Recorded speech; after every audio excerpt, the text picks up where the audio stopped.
O patrimônio cultural em pauta pelos 1080 AM.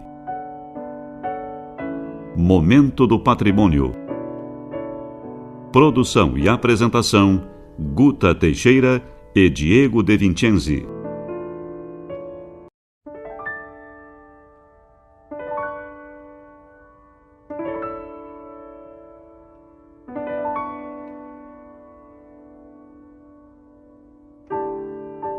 Boa noite, ouvintes. No programa de hoje, vamos começar a entender o que é patrimônio ambiental através de entrevista com a mestra em arquitetura pela URGS, Miriam Sartori Rodrigues, que é diretora do IFAI, Instituto do Patrimônio Histórico e Artístico do Estado. Arquiteta Miriam, na palestra que a senhora apresentou no 2º Seminário Comemorativo ao Dia do Patrimônio Histórico, a senhora falou no conceito de patrimônio cultural integrado, que inclui os patrimônios material e imaterial, cultural e ambiental. Quando a pauta ambiental começou a integrar as discussões acerca de patrimônio? Bem, na verdade, essa questão ela começa a fluir e agora se faz presente numa trajetória da visão de preservação do patrimônio, né?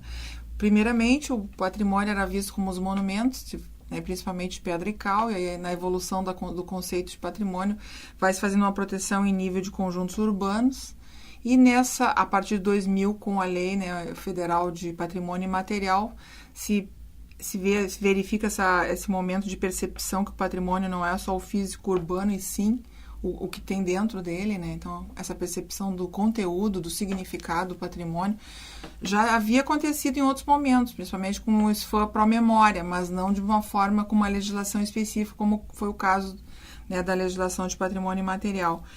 E, a partir disso, então, vários bens estão sendo registrados como patrimônio imaterial. E esse conceito, realmente, agora, no presente momento, não é ainda um conceito de paisagem, mas existe toda uma noção, uma concepção dessa avaliação mais ampla, de forma integrada, dessa visão de verificar como entender esse patrimônio como um elemento sistêmico, né? E não assim de forma isolada. Então, eu acho que isso é uma evolução dessa percepção, dessa necessidade de que o espaço ele tem todas essas nuances, né? Ele é um conjunto de elementos, de informações. E nós, do patrimônio, temos essa valorização, essa valoração de elementos não só no físico-espaciais, mas também os de significado.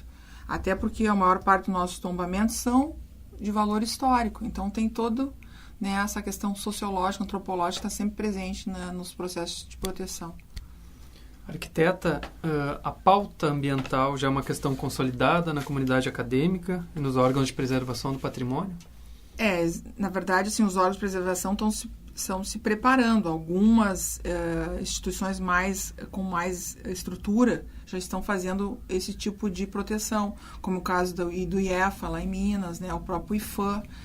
A Unesco, né, a partir de 92, começa a trabalhar com esse conceito de paisagem. Nós, inclusive, no Brasil, temos o tombamento do Rio de Janeiro, né, foi o ano passado, em 2013, foi o primeiro tombamento de paisagem cultural, né, verificado e reconhecido pela Unesco, né.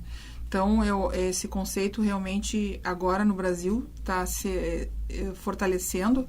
Existe uma portaria do IFAM, né, com relação à proteção, à tutela da paisagem, né. Santa Catarina é um caso bem importante, porque existe nas comunidades rurais, próximo a Pomerode, né, e na região ali do Vale do Itajaí, uma região muito específica, assim, rural, que está protegida por essa tutela da paisagem. Só que, na verdade, a tutela da paisagem, ela tem que ser entendida como uma gestão de território. E aí não é só a questão do órgão que está protegendo o IFAM, o IFAI. O IFAM é em nível federal, o IFAI é em nível estadual, mas também a gestão municipal é fundamental. Existe uma composição nessa gestão de território entre as comunidades, né, a própria prefeitura municipal e os órgãos em nível estadual ou federal para fazer essa gestão compartilhada. Existe um compartilhamento, uma série de regramentos que tem que ser estabelecidos para poder realmente haver essa dinâmica de proteção. né? E a comunidade, ela não pode, não é uma... Ela tem que continuar fazendo o que sempre fez, agindo como sempre agiu. Isso é patrimônio. E não sendo alterada o seu dia a dia, a sua rotina, né?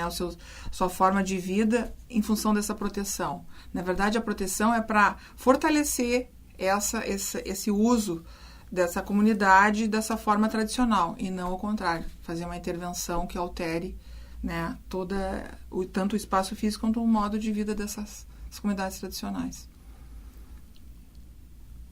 Com relação à questão da academia, a geografia vamos dizer assim, é o curso onde se falou primeiramente na questão da paisagem, né? A paisagem ela é entendida em mais de 10 disciplinas, na arquitetura, na geografia, né, na história e outras, mas na arqueologia. Só que assim, cada uma tem um conceito, mas o conceito que mais nos aproxima do entendimento, né, dessa forma da geografia cultural é a da geografia mesmo, né, vamos dizer assim, do curso de geografia. Na URGS eu sei que no curso de pós-graduação existe uma disciplina, né, sobre paisagem, que é só no pós. Na graduação, eu sei que existem matérias opcionais. Tem a geografia cultural, né, que é um ramo da geografia, e essa abordagem é transdisciplinar, na verdade, não existe uma coisa bem assim, no currículo, uma coisa bem específica, é um opcional, que eu sei que os alunos de geografia podem fazer, né. Então, em termos acadêmicos, essa é a questão que está sendo construída ainda na academia. Já na questão da patrimônio, então, como é algo assim já de nível de especialização, de pós-graduação, a gente está discutindo essa conceituação. Isso é uma coisa muito recente, muito assim, muito agora, assim. Apesar de já ter acontecido em outros momentos, mas não com a intensidade que está sendo agora, está presente nesse momento, né? E o que representa essa ampliação do conceito de patrimônio, em termos de possibilidade de trabalho, do debate teórico, metodológico? Ela, na verdade, sim, ela aborda várias questões, não só a questão cultural, mas também e a ambiental, e esse conceito já é trabalhado, inclusive, pelo próprio Ministério Público. Porque como no patrimônio não se evoluiu muito nas leis que chamam infraconstitucionais, né, a partir da Constituição de 88, não houve apresentação de leis na área de fiscalização e da própria, né, organização do sistema de preservação. A cultural não evoluiu tanto quanto no ambiental. O ambiental teve realmente, assim, muito mais legislações e que realmente conseguem fazer essa proteção. Então, o Estado, o próprio Ministério Público utiliza as leis ambientais para proteger o patrimônio. Então, esse conceito de ampliação dessa visão de patrimônio cultural e ambiental, como se o ambiental era uma coisa bem mais ampla e o cultural estaria inserido nesse contexto mais amplo. O que representa isso, representa que o espaço, tu não pode separar, né? Tu tem uma concepção geral, né? E a tua percepção e compõe isso, né? Então, a percepção do que é belo, do que é agradável, tanto em termos estéticos, que seria mais voltados à questão do patrimônio construído, mas a questão ambiental, né? Com sua natureza, com todas suas sensações, seus apelos, né? Que são realmente fundamentais para o equilíbrio emocional e humano do ser humano, e eu acho que esses espaços a gente está gradativamente sendo perdidos. Isso é uma dificuldade muito grande que nós temos, né, com relação a esses poucos espaços preservados na área natural, principalmente nos grandes centros urbanos. Então, não existe um planejamento na cidade que reserve áreas para destinar a parques e áreas verdes, né? Eu vejo agora, por exemplo, esse boom imobiliário que houve na Zona Norte de Porto Alegre, por exemplo. Antes de ter havido esse boom, né, não houve um planejamento de ter sido reservado um parque municipal naquela área, né? Então, o pessoal lá tem uma carência enorme de áreas, de espaços verdes, né? Isso é fundamental em qualquer cidade, né? Então, acho que nós que estamos criando espaços, não estamos preocupados com a qualidade do espaço. Isso realmente tem que haver uma discussão mais ampla. Eu acho que os profissionais dessa área, principalmente os arquitetos urbanistas, têm um papel fundamental. Eu acho que o CAL vem aí para fortalecer exatamente esse papel que há muitos anos ele ficou esquecido, né? Os arquitetos trabalharam muito e militaram muito na questão da reforma urbana, da democratização do Brasil, mas a questão dessa discussão do espaço urbano, ele ficou num outro plano, sabe? Assim, não passou a ser, vamos dizer assim, de forma mais sistêmica, debatido, e mais a participação do arquiteto ficou muito relegado, né, não ter assumido esse papel importante. Eu acho que isso volta agora num momento muito importante, porque a qualidade de vida pressupõe exatamente isso, né? Espaços de qualidade, tanto os construídos quanto os da preservação ambiental. E eu acho que nesse aspecto é fundamental haver um equilíbrio, né, nessa densificação, nessa urbanização, onde mais de 90% da população brasileira está nas cidades. O meio rural está realmente, né, ficando despovoado, né, e perdendo a sua função, a função inclusive da própria produção, né? Então, as pequenas propriedades, né, onde realmente tem que são características das paisagens, né? A paisagem agrícola, a paisagem da pequena propriedade, né, com todos os seus elementos construídos, não só a casa, mas também os galpões, as cercas, as taipas, né, o riacho, a vegetação, o pomar, a horta, compõem uma paisagem. E eu acho que nesse sentido que existe essa preocupação, principalmente a partir da Unesco, em 92, e agora os membros signatários, né, os países signatários, como o Brasil, né, tá se voltando para essa preocupação fundamental. Na verdade, a gente precisa de uma estrutura maior por parte dos institutos, né, de patrimônio, tanto federal quanto estadual, para fazer essa coordenação junto às prefeituras, né? Agora, sem a participação das comunidades locais e da prefeitura, a gestão pública local, é muito complicado, para não te dizer que é impossível até fazer uma gestão territorial. Tem que haver uma participação conjunta, né, da sociedade para realmente se fazer um trabalho adequado. O que a senhora está falando aponta para a questão do desenvolvimento sustentável, né? Perfeitamente, exatamente, essa é a visão que a gente tem, porque a cultura, né, é um dos 4 pilares da sustentabilidade, né? Então, eu acho que a partir dessa preocupação da preservação, não só com relação à questão da paisagem, mas também da preservação daquilo que é feito lá naqueles lugares. Por exemplo, a comida típica, né?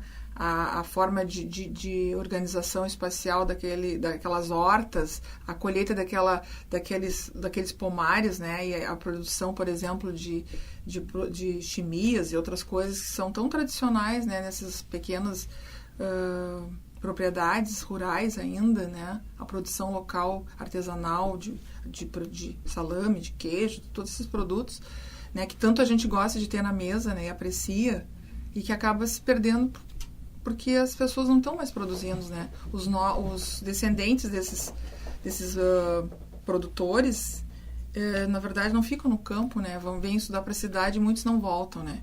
Então, a gente vê um despovoamento e uma perda desses locais que são tão aprazíveis, dessas formas de vida realmente, né? Tão bucólicas hoje, vamos dizer assim, mas extremamente necessárias para o equilíbrio do ser humano, né? Então, a gente vê nessa loucura da cidade, nesse trânsito maluco, esse ar completamente poluído, né? E eu acho que nesse aspecto, por exemplo, a vegetação tem um papel fundamental, não é a minha especialização, né? Mas a gente sabe da importância que tem na troca de carbono, né? A absorção que as plantas têm, né? Esse papel de troca e tal. Eu acho que é por isso que a gente gosta tanto do verde, tanto da árvore, tanto, né, E os nossos alunos têm um exemplo na época da ditadura, né, de ter ficado exatamente aqui, subido numa paineira, né, e para exatamente impedir o corte, né, uma coisa assim, num momento bem complicado, né, onde não havia as instituições democráticas estavam completamente prejudicadas, né, um período bem obscuro da nossa história, e a coragem, né, de um estudante aqui da URGS de preservar uma árvore, né, quando foi feito esse viaduto. Então, assim, esses exemplos, assim, dessa, vamos dizer assim, dessa percepção da importância da vegetação, todos nós temos, todos nós gostamos. Eu acho que eu não desconheço alguém que não gosta de uma flor, de uma vegetação, de um verde, né, que não se sinta bem no espaço desses, né. Então, o ser humano é um ser humano, ele vem da natureza, né?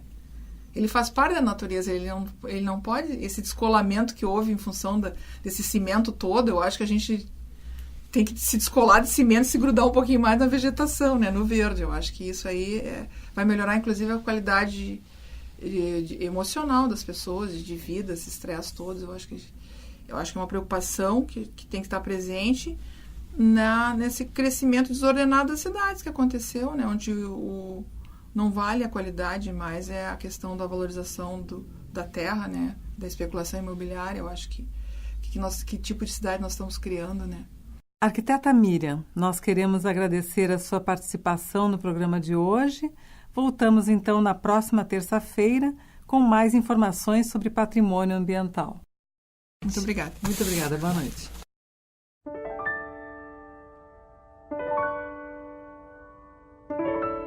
Conversamos hoje com a mestra em arquitetura pela URGS, Miriam Sartori Rodrigues, que é diretora do IPHAI, Instituto do Patrimônio Histórico e Artístico do Estado. Momento do Patrimônio é uma realização do setor de patrimônio histórico da Superintendência de Infraestrutura da URGS. Produção e apresentação, Guta Teixeira e Diego De Vincenzi. Gravações, Fernando Rabelo. E mesa de áudio, Jefferson Gomes. Boa noite a todos e feliz semana.